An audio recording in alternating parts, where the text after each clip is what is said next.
A request was made to solve for question 25 from the practice exam. So what we're trying to evaluate is what changes occurred here.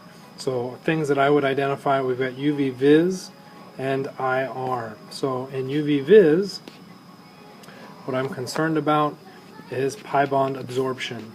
So pi absorb, the conjugated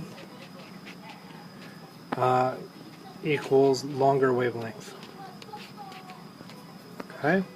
IR is now bonds, and so when I'm looking at bonds, I want to identify the changes. Well, here I went from an OH to a carbonyl, so OH to carbon-oxygen double bond. The OH shows up about 3,300, maybe 35, to 1,700 for our carbonyl.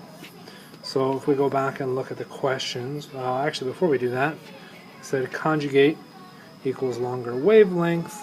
As we transition between these, the pi bond of the carbonyl is conjugated, so I've increased conjugation. I would expect this product to have a longer wavelength because of it, because we have more conjugation. That decreases the HOMO-LUMO gap. So now when I go through and look at the answers, I see longer lambda max for product. This is true. Okay. You did longer lambda max for the reactant. That's false. IR would show a loss of peak at 3,300. Yeah, in the process of running this reaction, that OH signal at 3,300 disappears, so that is also true. That means for this question, answers 1 and 3 are valid. Answer is D. That would be question 25.